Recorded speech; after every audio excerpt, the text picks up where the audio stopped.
You think Mandalorians are just cool armor and jetpacks? You're wrong.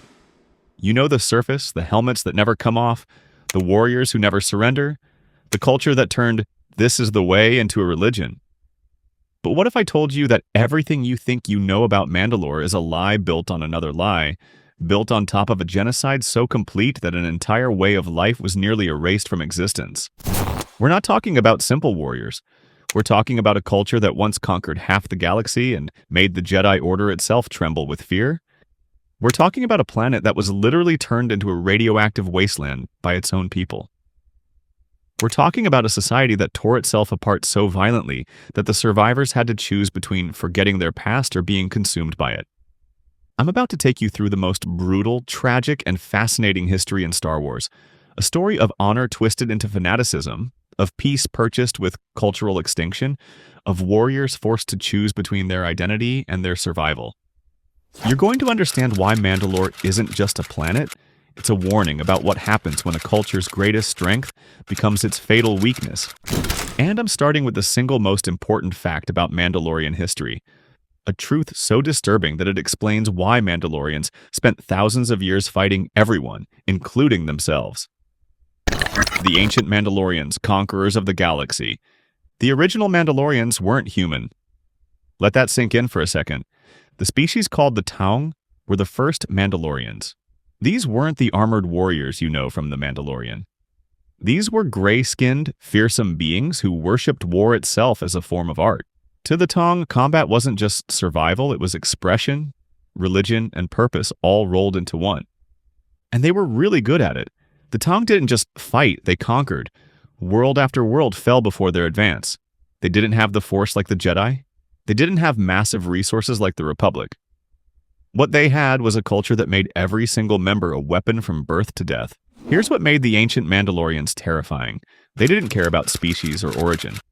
If you could fight, if you could prove yourself in combat, if you lived by their code, you were Mandalorian. It wasn't about blood, it was about worth proven through violence. This is why Mandalorians eventually became multi-species. They absorbed the warriors they conquered. The best fighters from every world they took could earn the armor. The Mandalorian culture was a virus that spread through conquest and converted enemies into brothers. But this philosophy had a dark side. If war is your religion, you need enemies. If combat is how you prove worth, you need conflict. The ancient Mandalorians fought because stopping meant questioning everything their culture was built on. And then they made the mistake that would haunt Mandalorian history for thousands of years. They went to war with the Jedi Order. The Mandalorian Wars, when warriors met legends. The Mandalorian Wars were the single greatest conflict in galactic history before the Clone Wars. And they nearly destroyed both sides. Around 3,976 years before the Battle of Yavin, the Mandalorians launched a crusade against the Republic.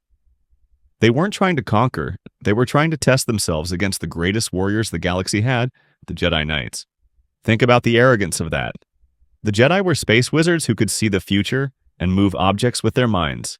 The Mandalorians were warriors in armor with weapons and tactics. It should have been a slaughter. It wasn't. The Mandalorians developed specific strategies to fight Jedi. They used flamethrowers because Jedi couldn't deflect fire with lightsabers. They used sonic weapons because the Force couldn't stop sound. They attacked in coordinated groups because a Jedi could only focus on so many threats at once. And they won. Again and again, Mandalorian warriors killed Jedi Knights. The galaxy watched in horror as the supposedly invincible Jedi Order bled. The war raged for years. Planets burned. The Republic was losing to warriors who refused to surrender and couldn't be reasoned with. And then two Jedi changed everything.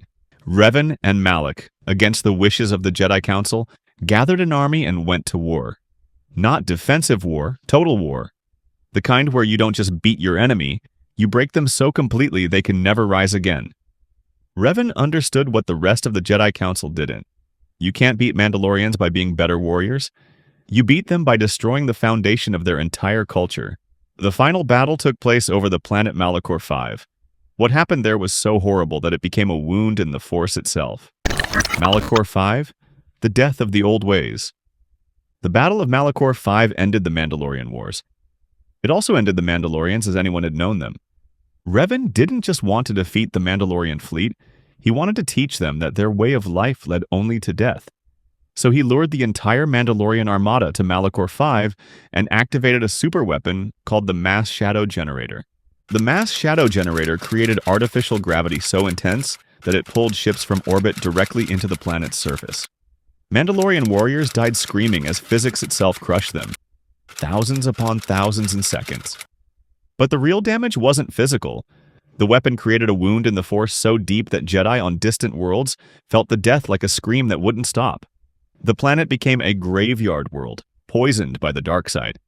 Mandalore the Ultimate, the leader of the Mandalorians, died in single combat with Revan during the battle.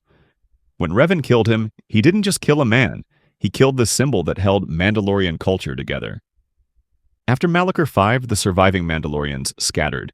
They'd lost their leader, they'd lost their purpose.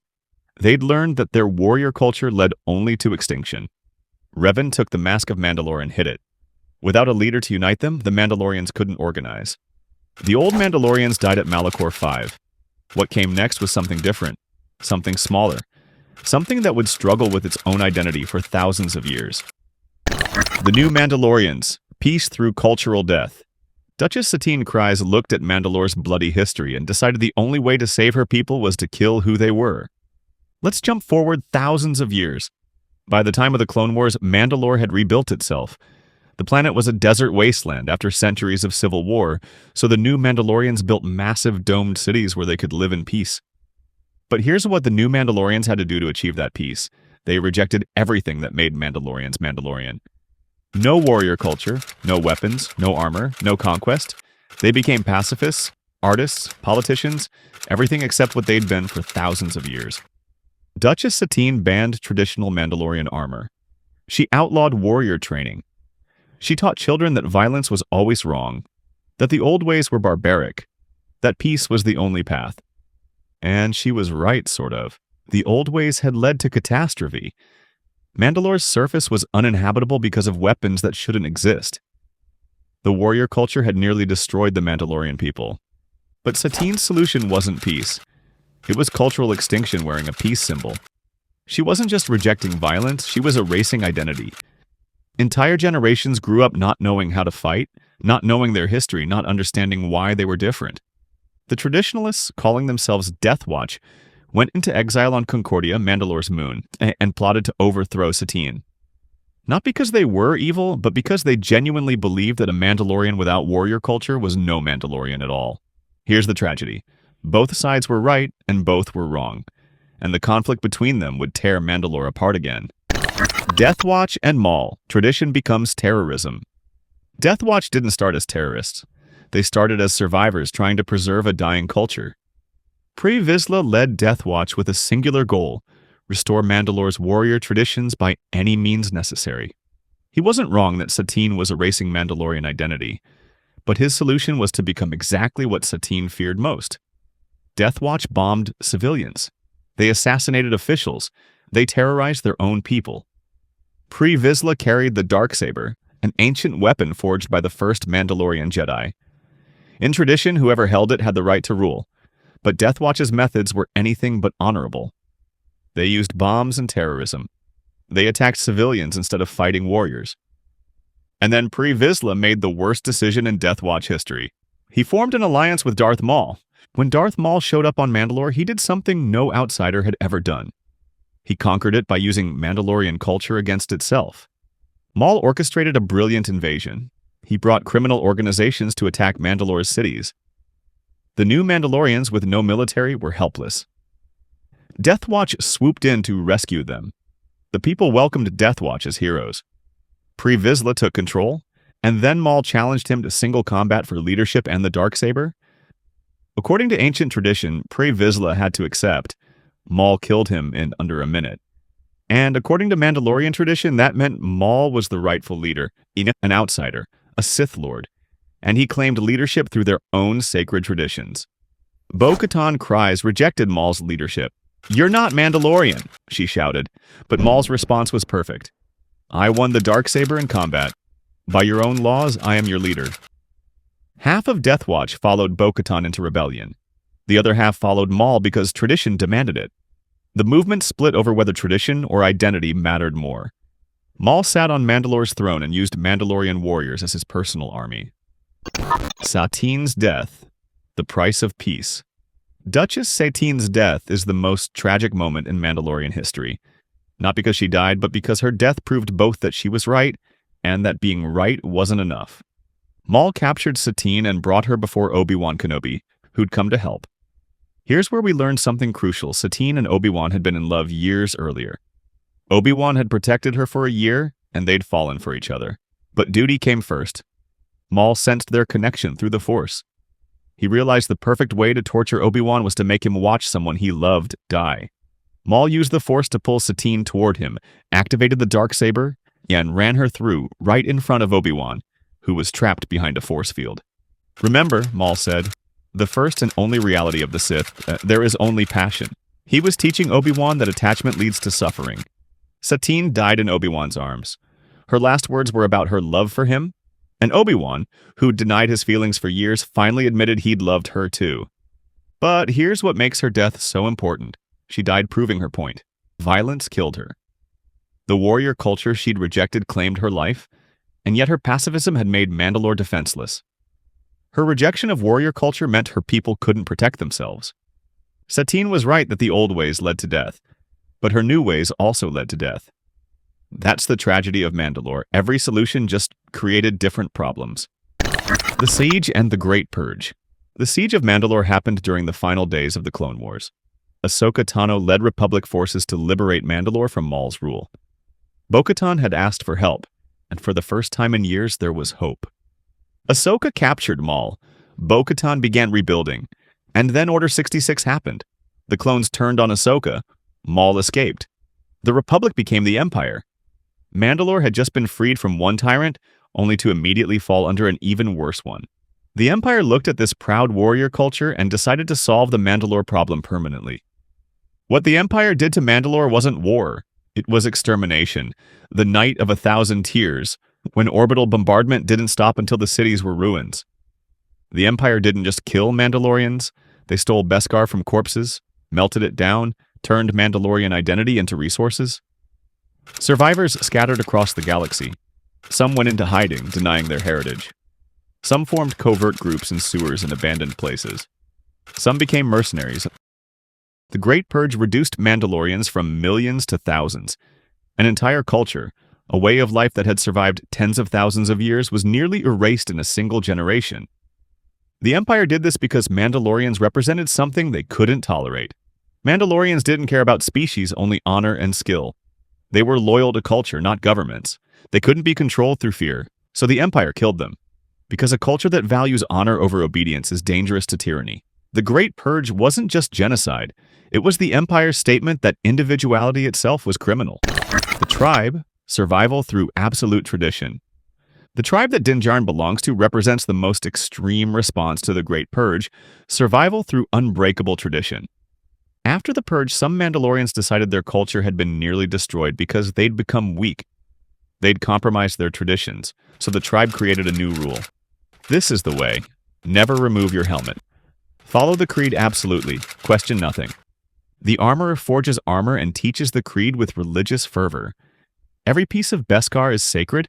Every surviving Mandalorian carries the weight of all who died. Maintaining tradition isn't just important, it's the only thing that matters. But here's what's interesting. The tribe's philosophy is actually a corruption of traditional Mandalorian culture, disguised as purism. Historical Mandalorians regularly removed their helmets. They were flexible and adaptive. They valued results over rigidity. The tribe isn't preserving ancient culture. They're creating new culture based on their trauma response to the Purge. They're so afraid of losing their identity that they've turned identity into chains. Din Djarin lives this way because it's all he knows. When he learns other Mandalorians regularly remove their helmets, it shatters his understanding of his entire identity. The tribe shows us that survival doesn't always mean preserving what you were. Sometimes survival means changing so much you're not sure what you're preserving anymore. Din Djarin, the reluctant symbol. Din Djarin becomes important not because he wants to lead, but because he represents something new, a Mandalorian who questions tradition. Din is a bounty hunter who works alone and doesn't get involved in Mandalorian politics, and then he finds Grogu, a Force-sensitive child who needs protection. Din makes a choice that changes everything. He breaks his contract, defies the Empire, and protects this child at enormous personal cost. This decision is fundamentally Mandalorian. Protecting foundlings is core to their culture. But then Din does something radical. He removes his helmet to say goodbye to Grogu. He breaks the creed because his love for this child matters more than tradition. The armorer tells him he's apostate. Everything he's built his life on is gone because he chose connection over tradition. And Din's response is to keep being Mandalorian anyway. He doesn't stop wearing the armor. He doesn't reject his identity. He just redefines what being Mandalorian means. Din shows that you can honor tradition while questioning it. That rules should serve people, not the other way around. That being Mandalorian isn't about rigidly following the creed. It's about embodying the values the creed represents. Other Mandalorians see this. They see Din protecting Grogu, challenging tradition, and staying true to Mandalorian values. They start to wonder if maybe there's a new way to be Mandalorian, a way that preserves identity without demanding absolute conformity. Bo-Katan and the Darksaber's curse. Bo-Katan Kryze is probably the most tragic figure in modern Mandalorian history. She's been fighting to save Mandalore for decades, and every victory turns into a new disaster. Bo-Katan started as a Death Watch terrorist who helped overthrow her own sister. She rejected Maul. She requested Republic help. She survived the Purge. She spent years trying to reunite the scattered Mandalorian people. And through all of this, she refused to quit. When she finally recovered the Darksaber, she thought she could unite her people. But tradition said it had to be won in combat. She received it as a gift, which many saw as illegitimate. So even with the symbol of leadership, she couldn't actually lead. Her people were scattered, traumatized, and arguing about whether she had the right to rule. The very traditions meant to unite Mandalorians became obstacles to unity.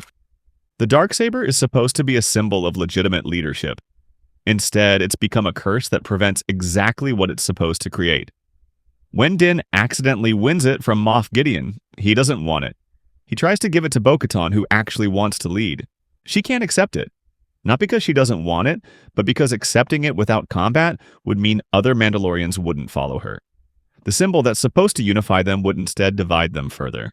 One person wants to lead, but can't accept the symbol. Another has the symbol, but doesn't want to lead. And neither can resolve this because tradition has become more important than practical reality. The Darksaber represents Mandalore's fundamental problem. Traditions created to serve the culture have become more important than the culture itself. The living waters and the mythosaur. The living waters beneath Mandalore's surface represent something crucial. The idea that Mandalorians can be reborn, that redemption is possible, that starting over doesn't mean abandoning who you are. According to belief, bathing in the living waters redeems those who have strayed from the creed. It's transformative. You emerge as a Mandalorian again, your sins washed away. This is radical for a warrior culture. Most warrior societies believe honor once lost can never be regained, but Mandalorians have built into their culture the idea that you can always come back, that no mistake is permanent, that redemption is always available. When Din bathes in the living waters, he's participating in something ancient, the belief that identity can be reclaimed, that culture welcomes back those who've strayed. And the living waters are beneath Mandalore's poisoned surface. You have to go through the wasteland to reach them. Redemption requires descending into the darkest parts of your history, but the waters are still there. Still pure. Despite everything Mandalore has suffered, the possibility of renewal survives. And then there's the mythosaur. According to legend, ancient Mandalorians rode these massive creatures. They've been extinct for thousands of years. But when Din and Bo-Katan go to the living waters, they discover one is still alive. The mythosaur's survival suggests something profound. The old Mandalore isn't dead. It's been sleeping beneath the surface, waiting. The warrior culture, the ancient traditions, the power that once made Mandalorians legendary, it's still there. But the mythosaur doesn't immediately serve them. It's not tame. Ancient power requires respect and proper relationship. If you don't just claim it, you earn it. The mythosaur represents reclaiming ancient strength while understanding it differently. Not using power to conquer, but using power to protect. The meaning of Mandalore's history. So what does all of this mean? What is Mandalore's history actually teaching us? Mandalore's story is about the danger of defining yourself through a single trait. For thousands of years, Mandalorians were warriors. War was their culture, their religion, their purpose. And when they met enemies who could match them, Their entire civilization nearly collapsed. It's about what happens when tradition becomes more important than the people tradition is supposed to serve. Death Watch claimed to preserve Mandalorian culture but used methods that betrayed everything Mandalorian honor stood for. The tribe maintained absolute tradition at the cost of understanding what that tradition meant. Mandalore shows us that survival requires adaptation. The old Mandalorians refused to change and were destroyed. The new Mandalorians changed too much and lost their identity. The surviving Mandalorians are still trying to find the balance. Most importantly, Mandalore teaches us that cultural identity is both precious and dangerous. It's worth preserving, worth fighting for, but it can also become a prison, a weapon, an excuse for atrocity. The Mandalorians who survive aren't the ones who follow tradition most rigidly or reject it most completely. They're the ones who understand that culture is living, growing, changing, and that's okay. That's how culture survives. What Mandalore teaches us about identity. Here's why Mandalore's story resonates. It's about the universal struggle of identity. Every person watching this has struggled with who they are versus who they're supposed to be. We inherit traditions from our families, communities, cultures. We're told this is who we are and this is how we do things. And then life forces us to question those traditions. We encounter new ideas that conflict with old beliefs. We see how some traditions harm people. We realize some rules don't make sense for our circumstances. Mandalorians face this on a cultural scale. They're told this is what it means to be Mandalorian. But which version? The warrior culture that nearly destroyed them. The pacifism that left them defenseless. The rigid fundamentalism. The flexible adaptation. The answer? Mandalore is discovering is what we all eventually discover. Identity isn't about perfectly following rules handed down to us. It's about understanding the values behind those rules and expressing them in ways that work for our lives. Din removes his helmet, not because he stops being Mandalorian, but because being Mandalorian means protecting foundlings, and sometimes that requires breaking rules. The rule about helmets was meant to create unity. But when the rule prevents human connection, it needs to be questioned. That's the ultimate lesson. Honor your traditions, understand them, value them, but don't let them become chains. You can be true to your culture while being true to yourself. That's the only way to keep a culture alive, by making it meaningful for each generation. The future of Mandalore. Hope in the ruins. By the end of the Mandalorian's current timeline, Mandalore is beginning to rebuild. But rebuilding a culture is harder than rebuilding cities. Bo-Katan, Din, and other Mandalorians have returned to their homeworld. They're reclaiming the ruins, purifying the lands, building new settlements. The physical reconstruction is possible, but the cultural reconstruction, that's complicated. You have Mandalorians who never removed helmets meeting those who regularly did. You have warriors who follow the creed meeting those who follow older traditions. These groups don't agree on what it means to be Mandalorian. They don't share the same history. The tribe lived in hiding. Bo-Katan's people fought in the open. Other groups scattered across the galaxy. They've spent decades developing different survival strategies that now look like incompatible cultures. But here's what gives hope. They're all there. They're all trying. Despite their differences, they all came back to Mandalore. That says something profound. Culture survives not because everyone agrees, but because everyone cares enough to show up. The future of Mandalore won't look like its past. It can't. Too much has been lost. Too much has changed. But maybe that's okay. Maybe Mandalore's future is about creating something new from the ruins of the old. If Mandalore survives, it will be because enough Mandalorians realize that culture isn't a museum piece to be preserved unchanged. It's a living thing that grows and adapts. The challenge is evolving while staying Mandalorian, holding on to core values while releasing outdated rules. Grogu represents this possibility. He's a Force-sensitive foundling adopted by Din, being trained in both Mandalorian combat and the Force. He represents something that hasn't existed since the first Mandalorian Jedi, a being who bridges Mandalorian culture and Force tradition. Grogu doesn't know about the ancient conflicts. He just knows Din protected him and loved him. To Grogu, being Mandalorian and Force-sensitive aren't contradictory. They're both parts of who he is. This suggests Mandalorian culture can expand beyond its warrior roots to include other kinds of strength. The Eternal Mandalore. So what is Mandalore really? Mandalore isn't a planet. The planet is a poisoned wasteland, scarred by centuries of war. Mandalore isn't a government. The government has been destroyed and rebuilt more times than anyone can count. Mandalore is an idea. It's the idea that origin doesn't determine destiny, that strength comes from unity despite diversity, that honor matters more than victory. That culture is worth preserving even when preservation seems impossible. Mandalore is the idea that who you choose to become matters more than where you came from, that foundlings from any world can become Mandalorian if they embrace the values. That identity is earned, not inherited. Mandalore is the idea that you can fall completely and still rise again. That redemption is always possible, that the living waters wait for those willing to descend through darkness to reach them. The reason Mandalore survives, despite the wars, despite the Purge, despite everything, is because enough Mandalorians refuse to let it die. Not because they're clinging to the past, but because they believe the core values are worth carrying forward. Din Djarin embodies this. He's not the strongest or most traditional Mandalorian. He questions the creed, breaks rules, creates new paths. But he's undeniably Mandalorian because he protects the vulnerable, honors his word, values loyalty, and chooses courage over safety. The future of Mandalore won't look like its past. It will be something new, a culture that remembers its warrior roots while growing beyond them. A society that honors tradition while adapting to new realities. A people united not by rigid conformity but by shared values, expressed in diverse ways. The tragedy of Mandalore is that it took near extinction to learn these lessons. The triumph is that they're learning them at all. The final lesson. This is the way. This is the way, the phrase that defines modern Mandalorian culture, means something different now than it did at the beginning. At first, this is the way means absolute obedience. Follow the creed. Never remove your helmet. Do things exactly as they've always been done. It's rigid, inflexible, fundamentalist. But by the end of the current timeline, this is the way has evolved. It's become an acknowledgement that Mandalorian culture is a path, not a destination. That there are many ways to walk that path while still being Mandalorian.